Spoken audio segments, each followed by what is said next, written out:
ዛሬ ላሳያችሁ የመጣሁት የማኑዋል መኪና ላይ የምንሰራቸው 3 ስህተቶች ናቸው። አብዛኛውን ለማጅ ልጆች ማኑዋል መኪና ላይ ሲነዱ ልዩነት አላቸውና እሷን 3 የምንሰራቸው ስህተቶች አሳያችኋለሁ።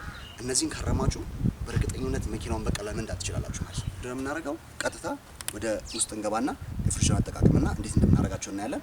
አሁን ወደ ውስጥ ገባ ብለን እናያለን። ተከተሉ። ጥሩ እዛ እንገባለን። ታሳየኛለሽ ውስጥ እግሮቿን ፔዳሎቿን አሳይሽ።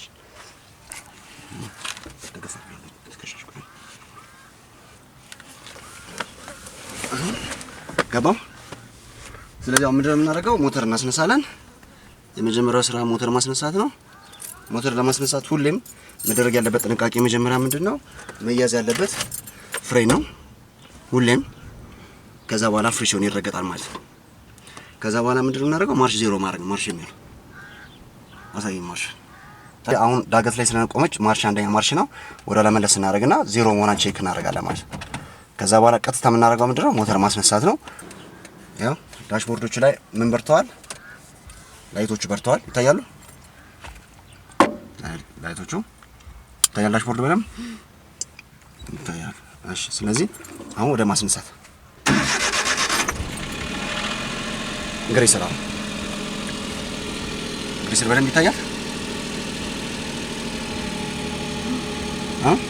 ይታያል። ስለዚህ ፍሬን ይዘናል። ፍሪሽን ይዘና የመጀመሪያው ስራ ማርሽ ማስገባት ነው። ወደ ምን ሄድበት አንደኛ ማርሽ አስገብተናል። ማርሹ ገብቷል። ግሬሰር ይታይ አሁን ስለዚህ የመጀመሪያው ስህተት ምንድነው? መኪና አዝነስተን መሄድ ስንፈልግ የምንሰራው የመጀመሪያው ስህተት ለመሄድ ፍሬን ይለቀቃል።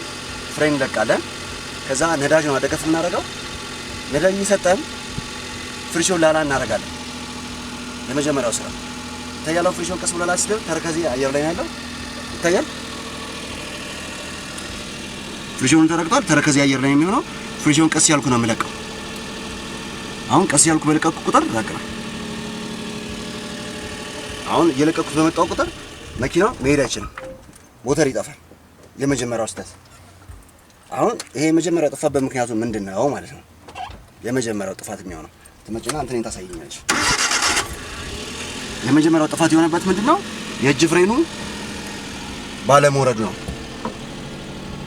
ስለዚህ መኪናው እንደሄደ የመጀመሪያው አብዛኛው ሰው ስህተት የሚሰራው በምንድነው ማለት ነው? የእጅ ፍሬን ባለመውረድ ነው።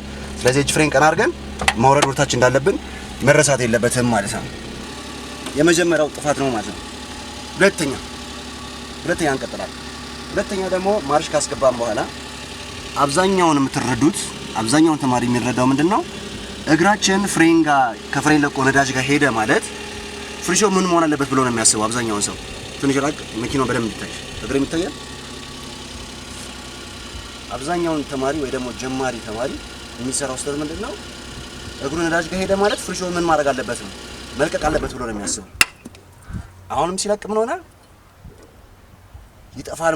እሺ፣ አሁን ሁለተኛውን አይተናል። የሚቀጥለው ደግሞ የሚቀረን ሶስተኛ የሚሰራ ስራ ስህተት አብዛኛውን ጊዜ ብዙ ጊዜ አደጋ የሚፈጥረው መኪና ከቆመበት ተነስቶ ሄዶ አደጋ የሚፈጥርበት ትልቁ ምክንያት ምንድነው?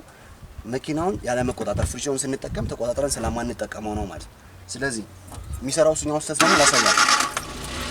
አሁን ሁሉም በትክክለኛ ማርሽ ተከናውኗል።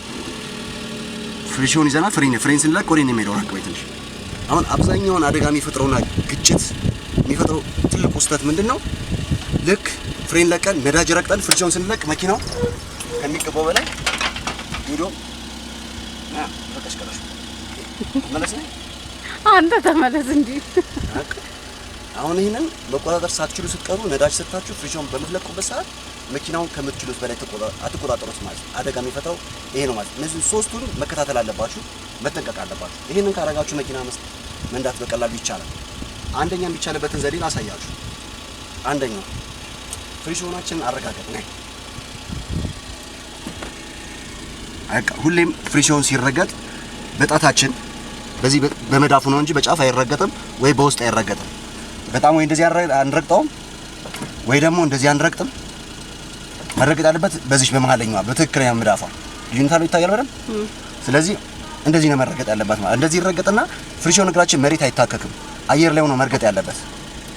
ከዛም ሲነሳም ፍሪሽዮናን ቀስ ብለን ላላ ያረጋን ይሄው በዚህ አይነት አለቃቀቅ ያነሳን ነው የምንጠብቀው ልክ ባላንስ የሚባለው ቦታ ላይ እስከሚደርስ ድረስ ቀስ ያለቃል ልክ እዚህ አካባቢ ጋር ሲደርስ ሁሌ መኪናው መሄድ ሲፈልግ ግራችን እናቆማለን ከዛ በኋላ እዚህ ላይ ነዳጅ ትንሽ ደገፍ ማድረግ ነው መኪናው እንዴት ከዛ ትንሽ ነዳጅ ጨመር አድርገን ፍሪሽዮን ትንሽ ላላ ስናደርጋት ትሄዳለች ትንሽ ያዝ ስናደርግ ይቆማል ያው ትንሽ ላላ መለሰን ትንሽ ያዝ ስናደርጋት ትቆማለች ትለቃት ትሄዳለች ስንይዛ ደግሞ እዛው ትቆማለች ከዚህ በላይ ከለቀቅ ነው በጣም ይፈጠናል ማለት ነው ስለዚህ ቀስ ያሉ እንደሚፈልጉት መኪናው መውሰድ ይቻላል ማለት ነው ብዙ ከረገጥ ነው ወደ ላይ መልሰናል ባላንስ ላይ ስለዚህ ባላንስ ላይ በዚህ ዘዴ መጠቀም ይቻላል መኪናውን በቀላሉ መንዳት ይቻላል ማለት ነው አስተያየት ኮሜንታችሁን ጻፍ ከስረ